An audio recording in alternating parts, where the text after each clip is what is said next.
A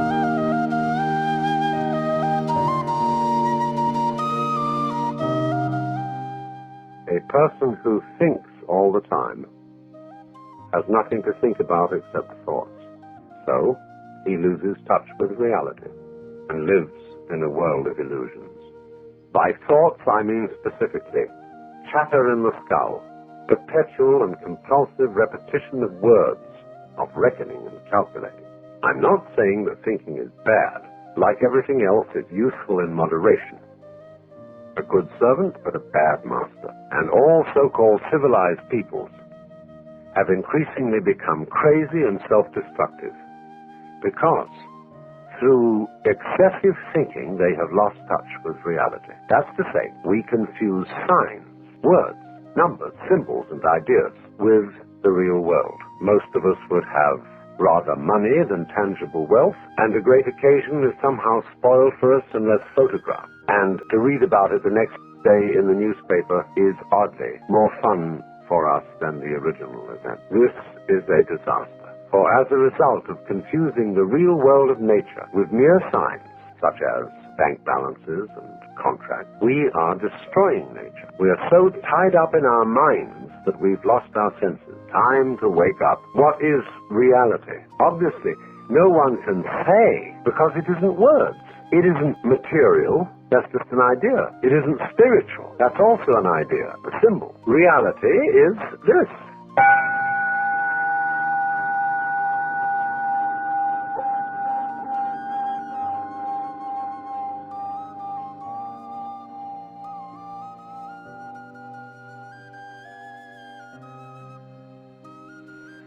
Realize that anybody whom you consider in matters spiritual, psychological, and so on, as an authority, has this authority because of your opinion that he has. How do you know?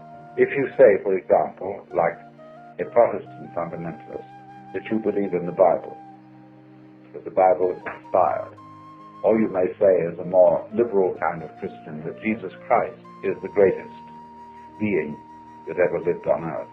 How do you know? It's your opinion that that is so. Lots of people may have told you so, and you may be very impressed by those people, but you bought it.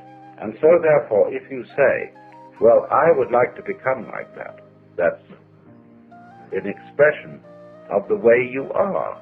You couldn't feel, I would like to become like that, like the authority, like the Christ, except as an expression of the way you are now.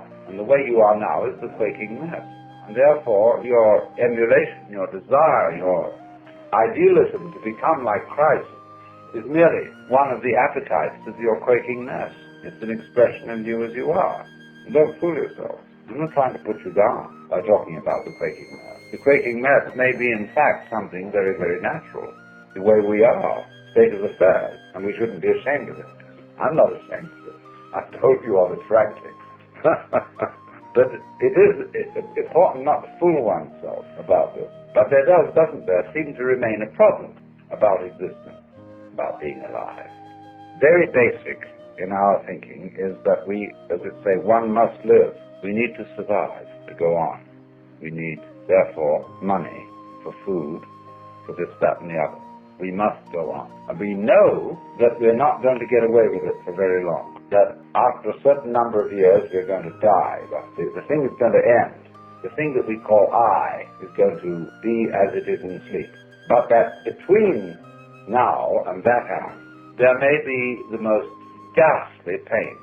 Not only perhaps the pains of physical disease, or being wounded, or hurt, but the pains of worrying about our failure of responsibility to people who depend on us. And we suffer other people's suffering simply because we're sensitive and have imagination and participate in their sufferings. And our adrenaline and our chemicals respond simply by imagination to the sufferings of other people.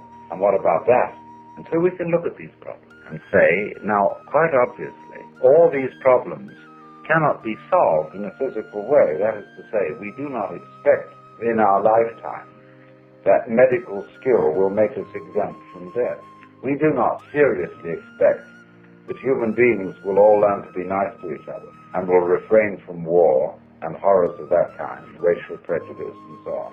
We don't seriously expect to find a method of being protected by taking some sort of drug against all possible disease and pain. So therefore we say, now maybe there's another way around.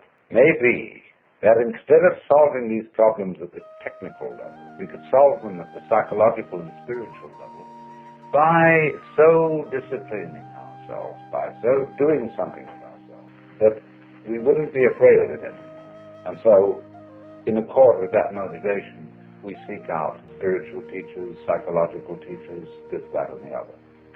Could we somehow be made over so that we don't worry about the quaking mass by a spiritual discipline or whatever?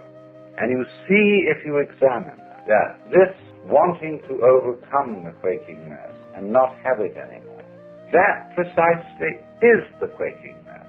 The thing that we object to about ourselves is precisely what we do about overcoming it.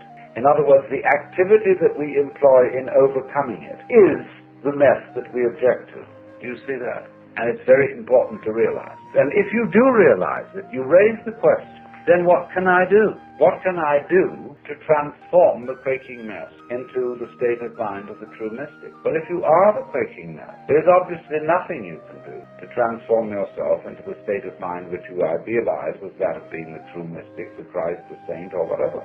So you realize that everything is phony, that all your ideals are simply manifestations of the quaking mass trying to get away from themselves, and that you are put in the position of, it is absolutely necessary for me to be different from the way I am, but there's absolutely nothing I can do about it, because being the way I am, I cannot be different from that. Let's say this, but if we can put it in different ways. I know that I ought not to be selfish, and I would very much like to be an unselfish person. But the reason why I want to be an unselfish person is that I am very selfish and would far more love myself and respect myself if I were unselfish. I know that I ought to love God and whatever. And why do you want to love God? Well, because God is the biggest boss, and it's best to be on the side of the big battalion. That's really why I want to do it. In other words, because I'm looking for the safety of my own spiritual skin. So I think I ought to love God. All sophisticated saints have known this. St. Paul understood it, St. Augustine understood it, Martin Luther understood it. They didn't know what the hell to do about it. But there was nothing to do about it. And yet something has to be done, obviously. But you realize when you really look into yourself, there's nothing you can do. And this, therefore, is our point of departure. That we here, perhaps not, mutually realize there is nothing we can do to be anything else than what we are. To feel any other way than what we feel at this moment, and to be then this quaking mass which has the capacity for the horrors about what life can do to us. However, this isn't as much of a blind alley or a cul-de-sac as it sounds, because if you discover a blind alley, it tells you something.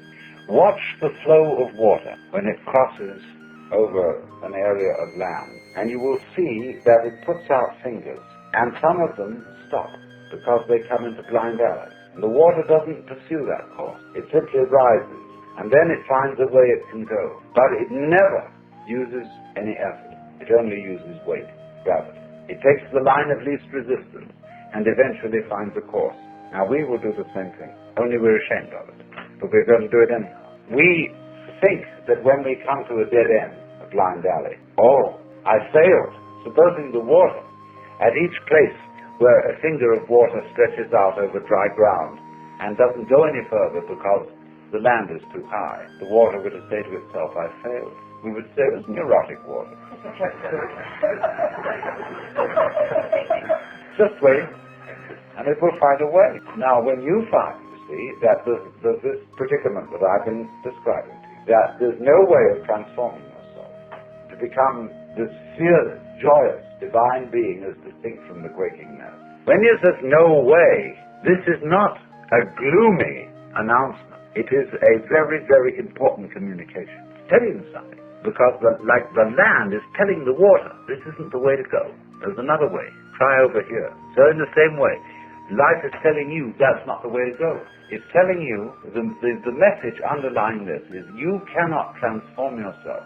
It is giving you the message that the you that you imagine to be capable of transforming yourself doesn't exist.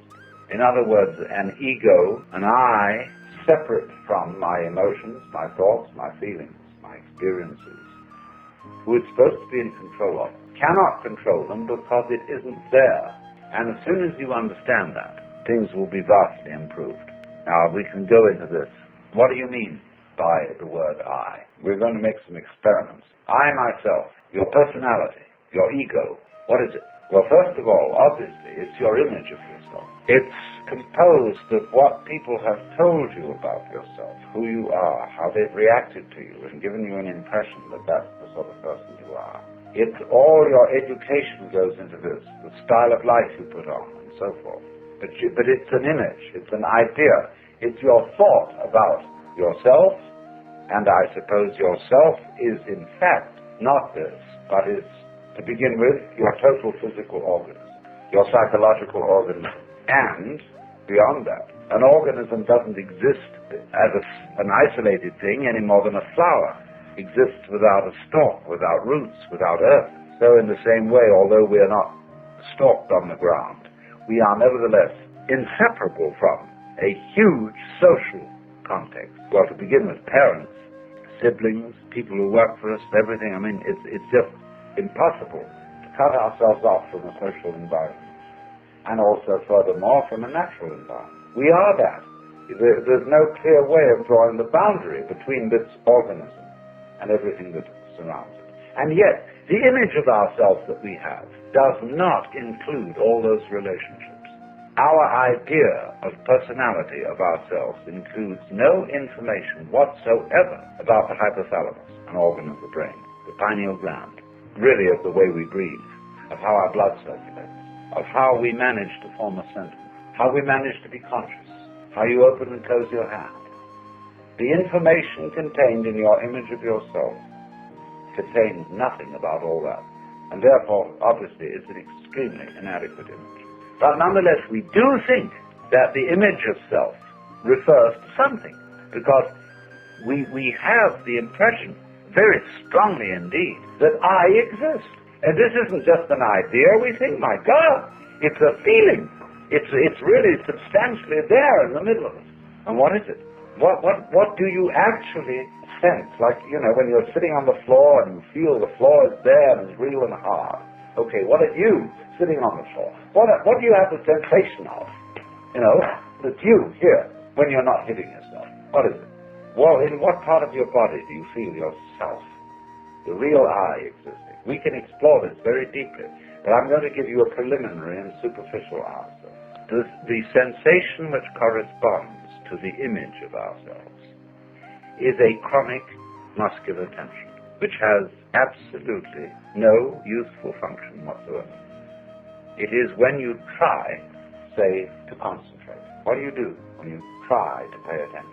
When I was a little boy in school, I had sitting next to me another boy who had great difficulty in reading. And as he worked over the textbook with its perfectly tickling information, he groaned and grunted to try to read, to get out the sounds, as if he were heaving enormous weights with his muscles. The teacher was vaguely impressed, but he was trying.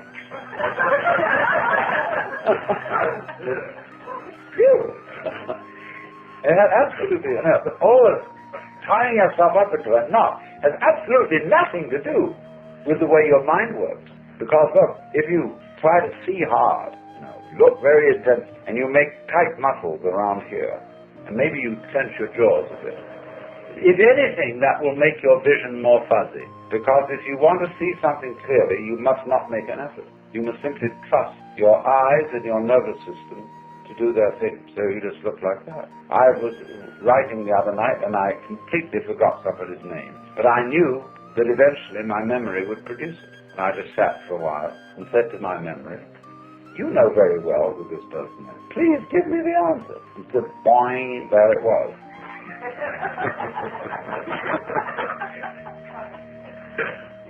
Because that's the way nerves work. They don't work by forcing. And yet we've all been brought up to try to force our nervous activity, our concentration, our memory, our comprehension, and indeed our very love, we've tried to force it with muscles. So therefore, the notion that we have of ourselves, of ego, is a compound of an image of ourselves which does not fit the fact, and a sensation of muscular straining which is futile. So that what you perceive to be yourself is the marriage of an illusion and of futility. So, well, what are we, if that isn't the case? Well, obviously, if you want to take a scientific point of view, by that mythology, then your organism, about which we know very little. And the organism, as we've seen, is inseparable from its environment. And so you are the organism environment. In other words, you are no less than the universe. Each one of you is the universe expressed in the place which you feel is here and now. You're an aperture through which the universe is looking at itself, exploring itself. And we're going to go into that much more deeply. So when you feel that you are a lonely, put upon, isolated, little stranger, confronting all this, you have an illusory feeling, because the truth is the reverse. You are the whole works that there is, that always was and always has been, always will be. Only, just as my whole body has a little nerve end here, which is exploring and which contributes to the sense of touch, you are just such a little nerve end for everything that's going on.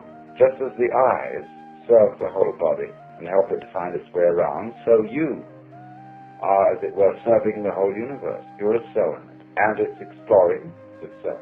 So that you, as a function, you are a function of all that. And therefore, if this is so, it just doesn't fit these facts do not fit the way we feel. Because we feel it the other way around. I am a little lonely thing exploring all this universe and trying to make something out of it, get something out of it, do something with it. And I know I'm going to fail because I know I'm going to die one day. So we're all fundamentally depressed. I think that all these fantasies about what's going to happen to us when we're dead and all that thing. What's going to happen to you when you're dead? What do you mean you? If you are basically the universe, that question is irrelevant. You never were born and you never will die. Because what there is you. And that should be absolutely obvious. But it is not obvious at all. That should be the simplest thing in the world. That you, the I, is what has always been going on and always will go on forever and ever. But we have been bamboozled by religionists, by politicians, by fathers and mothers, by all sorts of people. Tell us, you're not it. We believe it. So, do you see now why, if I put it to you in this very negative way, you can't do anything to change yourself, to become better, to become happier, to become more serene, to become mystics or anything. If I say you can't do a damn thing, can you understand this negative statement in a positive way? What I'm really saying is that you don't need to. Because if you see yourself in the correct way, you are all as much extraordinary phenomena of nature as, say, trees, clouds, the patterns in running water, the shape of fire, the arrangement of the stars, the form of a galaxy. You are all just like that. Nothing wrong with you at all. Except that I have to add this little flip. You have in you, you do think there's something else. See? And there's no question, you do. We all object to ourselves in various ways. And I'm going to add, there's nothing wrong with that either, because that's part of the flow. That's part of what is going on. That's part of what we do. So I don't, you see, what I'm actually going to do is I'm going to deliver you from the sense of guilt, because I'm going to teach you that you needn't feel guilty because you feel guilty. Of course you feel guilty. It's like someone put a match on you and you feel hot. So they taught you as a child and feel guilty, and you feel guilty. Say, well, if somebody comes along and says, well, it's not the point. I'm going to say, not that you shouldn't, but that you do, and don't worry about it. And if you want to say further, but I can't help worrying about it, I'm going to say to you, okay, worry about it. This is a principle called in Japanese judo, meaning the gentle way. Go along with it, go along with it, go along with it. So therefore, this is the beginning of meditation. You don't know what you're supposed to do. What can you do? But if you don't know what you're supposed to do, you watch. You simply watch what's going on. Like, say, somebody plays music. You listen, and you just follow those sounds. And eventually, you understand the point of the music. The point cannot be explained in words, because music is not words. But after a while, in listening to any music, you will understand the point of it. And that point will be the music itself. So in exactly the same way, you can listen to all experiences, because all experiences whatsoever are vibrations coming at you. Well, you are these vibrations. If you really feel out what is happening, what you are aware of as you, as everything else, is all the same. It's a vibrations of all kinds, and they're on different bands of the spectrum. Sight vibrations, emotion vibrations, touch vibrations, sound vibrations. All these things adding together are woven. All the different senses are woven, and you get a pattern in the weaving, and that pattern is the picture of what you now feel. Now, instead of saying, what did I do about it? Who knows what to do about it? To know what to do about this, you would have to know everything. And if you don't, then the only thing that, at least to begin with, you can do is what? What's going on? Not only what's going on the outside, but also what's going on the inside. Put your own thoughts, your own reactions, your own emotions about what's going on outside, as if those inside reactions were also outside things that you're just watching. And follow, simply observe how they go. Note now, you may say, this is difficult. I am bored by what is going on. Let's say you sit quite still and you are simply observing what is happening. All the sounds outside, all the different shapes and lights in front of your eyes, all the feelings on your skin, inside your skin, belly rumbles, thoughts going on inside your head, chatter, chatter, chatter. I ought to be writing a letter to so-and-so. I should have done this, but all is still going on. You just watch it. But then you say to yourself, now, what's that do? What is it? What kind of a funny feeling is it that makes you say, but this is boring? Where is it? Where do you feel it? I should be doing something else instead. What's that feeling? What part of your body is it? Is it in here? Is it in here? Is it in the soles of your feet? Where is it? Boring. The feeling of boredom can be very interesting if you try to look it up. So you simply watch. Everything going on without attempting to change it in any way, without judging it, without calling it good or bad, you watch it. That is the essential process of meditation. We all know what reality is, but we can't describe it. Just as we all know how to beat our hearts and shape our bones, but cannot say how it is done.